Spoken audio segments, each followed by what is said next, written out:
నమస్తే, welcome to our channel. నేను సౌజన్య. So ఆంధ్రప్రదేశ్లో చూసుకున్నట్లయితే ఒక పక్క టీడీపీ అధినేత ప్రతిపక్ష నాయకుడి ఇంటి ముందు అంటే చంద్రబాబు నాయుడు గారి ఇంటి దగ్గర చాలా సందడి వాతావరణం నెలకొంది. ఇంకో పక్క అధికారంలో ఉన్నటువంటి జగన్మోహన్ రెడ్డి తాడేపల్లి ప్యాలెస్ దగ్గర అంత సందడి లేదు, చాలా డల్గా వాతావరణం నెలకొంది అనేటువంటి నేపథ్యంలో కొంతమంది నిఘా వర్గాలని చంద్రబాబు నాయుడు ఇంటి దగ్గర ఆ సందడి నెలకోవడానికి కారణం ఏంటి, ఎవరెవరు వస్తున్నారు, ఎవరెవరు కలుస్తున్నారు, ఎప్పుడెప్పుడు వస్తున్నారు అనేటువంటి సమాచారం తెలుసుకోవడం కోసం ఆయన కొంతమందిని నియమించారన్నట్టుగా వార్తలు వస్తున్నాయి. ఈ అంశానికి సంబంధించి మనతో మాట్లాడడానికి, వారి విశ్లేషణని మనతో పంచుకోవడానికి ఈరోజు మనతో పాటు ఉన్నారు సీనియర్ జర్నలిస్ట్ దుర్గా కుమార్ గారు ఉన్నారు. వారితో మాట్లాడదాం. నమస్తే అండి. నమస్కారం. మా సౌజన్య మన వీక్షకులకు కూడా. తాడేపల్లి ప్యాలెస్ దగ్గర ఏమో సందడి వాతావరణం లేదు, చంద్రబాబు నాయుడు గారి ఇంటి దగ్గర ఏమో కంప్లీట్గా ఒక సందడి వాతావరణం, ఒక పండగ వాతావరణం నెలకొంది. సో దాంతో చంద్రబాబు నాయుడు ఇంటికి ఎవరు వస్తున్నారు, ఎప్పుడు వస్తున్నారు, ఏంటి ఇవన్నీ తెలుసుకోవడం కోసం ఒక నిఘా వర్గాన్ని అయితే నియమించారు జగన్మోహన్ రెడ్డి లేదా సజ్జల్ గారు అన్నట్టుగా వార్తలు వస్తున్నాయి. వీటిలో ఎంతవరకు వాస్తవం ఉంది? తాడేపల్లి ప్యాలెస్కి ఎందుకు చీకట్లు కమ్ముతున్నాయా? ఒకటమ్మా సౌజన్య, బెల్లం చుట్టూ ఈగలు వాలినట్టు అది ఎంత సహజమో రాజకీయ నాయకుల ఇళ్ల దగ్గర కూడా సందడిగా ఉండటం అనేది సహజం. మరీ ముఖ్యంగా అధికారంలో ముఖ్యమంత్రి గారి ఇంటి దగ్గర ఇంకా సందడిగా ఉంటుంది.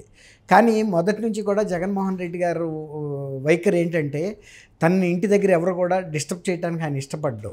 ఆయన ఎమ్మెల్యే కావచ్చు, మంత్రులు కావచ్చు, ఎవరైనా కూడా ఆయన ఒక్కసారి పాదయాత్ర అప్పుడు జనంలో తిరిగాడు తప్ప ముఖ్యమంత్రి అయిన తర్వాత ఆయన ప్రత్యేకంగా వ్యక్తిగతంగా ప్రశాంతంగా జీవితం గడపాలి అనే ఉద్దేశం మీద ఎవరిని కూడా ఎంటర్టైన్ చేయలే, ఎవరిని అంటే ఆయన ప్రోత్సహించాల. ఇంటి దగ్గరికి వచ్చి ప్రజానేత అన్నారు కానీ ప్రజలను కలవటానికి కానీ, ప్రజాప్రతినిధులను కానీ, రాజకీయ నాయకులను కానీ, సొంత మంత్రివర్గ సభ్యులను కానీ కలవటానికి అంత ఆయన ఇప్పుడు ప్రోత్సహించాల.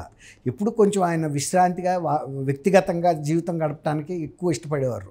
ఎవరన్నా బాగా దగ్గరాళ్ళు వచ్చి కబుర్లు లోనకు పంపినా కూడా వెళ్ళి సజ్జల రామకృష్ణారెడ్డిని కలవమనో, ధనంజయ రెడ్డిని కలవమనో, ఇంకా XYZ అలా సీఎంఓలో ఆఫీస్లో ఆయనకి వ్యక్తిగత సిబ్బందిని కలవమని పంపించేవారు తప్ప ఆయన ఎప్పుడు కూడా వీళ్ళని ఎక్కువగా కలిసేవారు కాదు ఎవరిని కూడా. ఇంతకుముందు సీఎంఓ ఆఫీస్ నుంచి ధనంజయ రెడ్డి గారి పేరు కూడా బాగా వినిపించేది. అదే బాలినేని శ్రీనివాసరెడ్డి గారు లాంటి బంధువు వచ్చినా కూడా ఫస్ట్లో 1-2 సార్లు కలిసినప్పటికీ ఆ తర్వాత కూడా ఆయన పరిమితి ఏంటో ఆయనకి చూపించదలిసి ఆయన కలవటానికి ఇష్టపడలా. ఆయన అది చాలా మనసు నొచ్చుకుని ఇతర బంధువుల దగ్గర, విజయం గారి దగ్గర కూడా వాపోయాడు.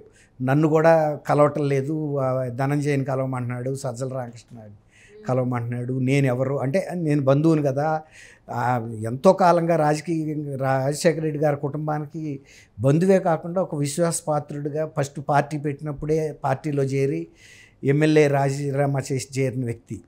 అలాంటి వ్యక్తిని కూడా ఆయన దూరంగా, అది ఆయన నైజం, దాన్ని మనం తప్పు పట్టడానికి లేదు, ఒక్కొక్కరిది ఒక నైజం. అదే రాజశేఖర రెడ్డి గారు ప్రతిపక్ష నాయకుడిగా ఉన్నప్పుడు కూడా ఆయన ఇల్లు కళకళలాడేది. ఎవరో ఒకళ్ళు ఏదో సమస్యల మీద వచ్చి ఆయన కలిసేవాళ్ళు. అంటే ప్రజానేత అయినప్పుడు ప్రజలు చుట్టూ వెళ్తారు అంతే.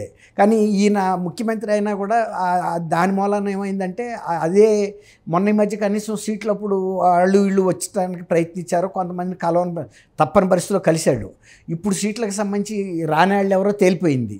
ఇక వాళ్ళు తాడేపల్లి ఈయన ఇచ్చిన కానీ టికెట్లు వద్దనేవాళ్ళు కొందరు, పిలుస్తాడేమో రాకూడదని కొందరు, ఇట్లా ఇప్పుడు ఆయన రావాలని కోరుకుంటున్నాడు, వచ్చే వాళ్ళకి ఇష్టం లేదు, ఆయన దగ్గరికి వెళ్ళి కలవటానికి ఇష్టం లేదు. ఎందుకంటే ఎప్పుడైనా పదవి ఊడిపోతున్నప్పుడు ముందే తెలుస్తాయి కొన్ని సంకేతాలు, కాబట్టి వాళ్ళకి తెలుసు, కాబట్టి వాళ్ళు దూరంగా ఉంటున్నారు. అధికారులు కూడా ఇవాళ ఒక నిర్ణయానికి వచ్చేసారని చెబుతున్నారు. అంటే అది ప్రజాప్రతినిధులందరికీ గాలి ఎటు వీస్తుంది, గెలుపు గాలి. వాళ్ళు తెలుసు విజయం ఎటు ఉంది, అపజయం ఎటు ఉందని తెలుసు, కాబట్టి జిల్లాల వారీగానే పెద్ద నాయకులంతా కూడా వలస వెళ్ళిపోయారు. ఆయనకి బలమైన నియోజకవర్గ జిల్లాలు అనుకున్న నెల్లూరు, ప్రకాశం ఈ జిల్లాల నుంచి వెళ్ళిపోయారు, గుంటూరు జిల్లా నుంచి వెళ్ళిపోయారు, కృష్ణా, అన్ని జిల్లాల్లో ఇక్కడ అక్కడ అని ఏం లేదు, అన్ని జిల్లాల నుంచి వెళ్ళారు. ఆయనకి ఏంటంటే పోటీ చేసేవాడు చేస్తాడు, చేయలేకపోతాడు. ఇవాళ ఆయన దాని గురించి ఆలోచించే స్థితిలో ఆయన కూడా లేడు. ఎందుకంటే 80 మందిని ఎప్పుడైతే మార్చాలనుకున్నాడో 175 గెలవాలని లక్ష్యంగా పెట్టుకున్న మనిషి ఇవాళ అంత మార్పులు చేర్పులు చేయటానికి ఎంత ప్రయాసపడాల్సి వస్తుందంటే ఇక ఆయనకి ఆశ పోయింది. కాబట్టి ఇవాళ ఆయన ఏదో విజయం కోసం పరుగులెత్తే సమయం కాదు ఇది. చివరి నిమిషంలో ఇల్లు సర్దుకోవాలి, అట్లాంటి పరిస్థితికి వచ్చి ఉంది.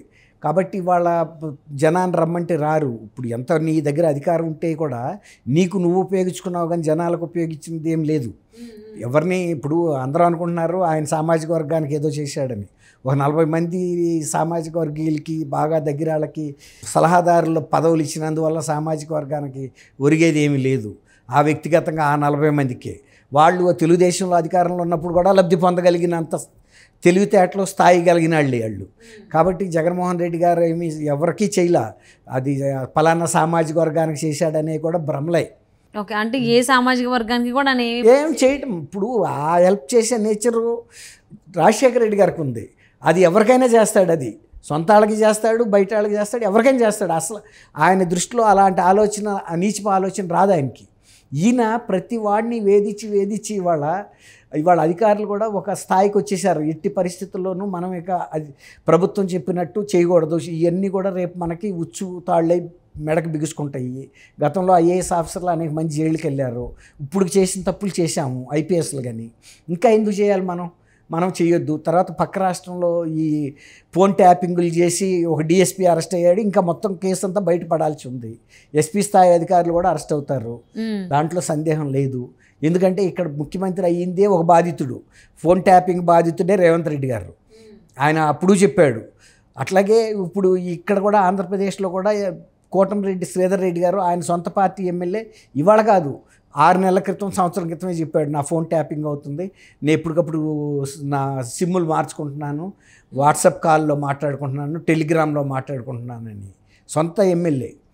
ఆ రోజు వీళ్ళెవరో కూడా ఖండించాలి, పోలీసులు ఖండించాలి కదా, మేము ఎవరై ట్యాప్ చేయట్లేదు, అలాంటి పరికరాలు కూడా మా దగ్గర లేవని చెప్పాలి కదమ్మా. చెప్పలేదు. ఎందుకంటే చెప్పారు, ఆయన ప్రూవ్ చేస్తాడు. ప్రూవ్ చేసినప్పుడు మళ్ళీ కడుపు చించుకుంటే కాళ్ళ మీద పడిందని ఇంకా డబుల్ డ్యామేజ్. సైలెంట్గా ఊరుకుంటే అయిపోద్దని ఊరుకున్నాడు. అంటే ఇప్పుడు రాబోయేటువంటి ఎన్నికల్లో జగన్మోహన్ రెడ్డి ఓడిపోతారు అనేటువంటి ఉద్దేశాలను ఆలోచనలో ఉండబట్టేనా చంద్రబాబు నాయుడు ఇంటికి ఎవరెవరు వస్తున్నారు, ఎవరెవరు కలుస్తున్నారు ఏంటి అని చెప్పేసి అని నిఘా వర్గాలను చెప్పాలి అనేటువంటిది నియమించారు. ప్రతిపక్ష నాయకుడు ఇంటి మీద ఎప్పుడు నిఘా ఉంటుందమ్మా. కాకపోతే ఇప్పుడు జగన్మోహన్ రెడ్డి గారు లాంటి చీఫ్ మినిస్టర్ అంటే అభద్రతా భావం ఉన్న వ్యక్తి మరింత పెంచుకుతాడు. ఎందుకంటే ఆయన ఎవరిని కలుస్తున్నాడు ఏంటి అని, ఆయన ఎవరిని కలవపోయినా సరే కాక ఈయనకు ఉండే అభద్రతా భావంతో ఇప్పుడు ప్రతిపక్ష నాయకుడు తన రాజకీయ కార్యక్రమాలను చేసుకుంటాడు. వాళ్ళ పార్టీ వాళ్ళు వస్తారు, వాళ్ళు మాట్లాడుకుంటారు, వెళ్తారు, సీట్లకు సంబంధించి కానీ వ్యూహాలకు సంబంధించి కానీ అనేక రకాల వాళ్ళు వస్తారు. అట్లాగే ఏదన్నా ప్రభుత్వంలో పనులుంటే కూడా చేయబెట్టమని ఆయన రాజశేఖర రెడ్డి గారు ప్రతిపక్షంలో ఉన్నప్పుడు కూడా వచ్చి అడిగేవాళ్ళు. అట్లాగే ఈయన కూడా వచ్చి అడుగుతారు, చేయగలుగుతారా చేయలేకపోతారో తర్వాత మాట. ఏదో పెద్ద ఆయనని వెళ్తారు. అట్లాగే అనేక మంది మిత్రులు శ్రేయోభిలాషులు కూడా కలుస్తారు.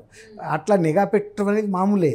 కానీ ఆ నిఘా నుంచి వచ్చే సారం ఏమి ఉండదు, పెద్దగా ఏమి ఉండదు. ఇప్పుడు నీ పార్టీలోంచి అంటే తెలుసుకుని ఆయన ఏం చేయలేరు. ఇప్పుడు నేను ఎందుకు చెబుతున్నానంటే నీ పార్టీలోంచి రిజైన్ చేసి వెళ్ళిపోయిన వ్యక్తి తెలుగుదేశంలో చేరతాడు, దానికి నువ్వు చేయగలిగేది ఏముంది?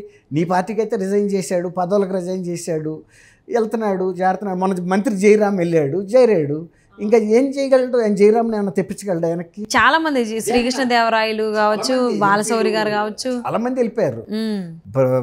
నెల్లూరు జిల్లాలో వెళ్ళిపోయారు.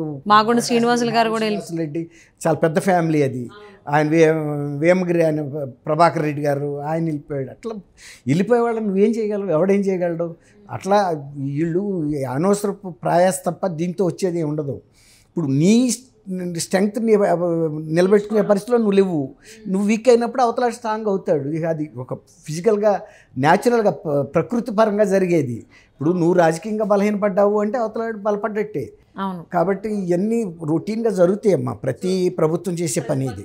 ఆంధ్ర ప్రతిపక్ష నేత అలాగే టీడీపీ అధ్యక్షులు చంద్రబాబు నాయుడు గారి ఇంటి దగ్గర సందడి వాతావరణం నెలకొన్న ఎందుకు నెలకొందంటే అది బీజేపీతో వాళ్ళు అలయన్స్ అయిన తర్వాత ఇంకా బీజేపీ స్ట్రాంగ్గా కాబోతుంది నేషనల్ లెవెల్లో. ఇప్పుడు ఆయన ఎన్డీఏ కూటమిలో చేరినప్పుడే ఆయన ఆకర్షణ పెరిగిందమ్మా, జాతీయ స్థాయిలో గ్లామర్ పెరిగింది, రాష్ట్రంలో కూడా పెరిగింది.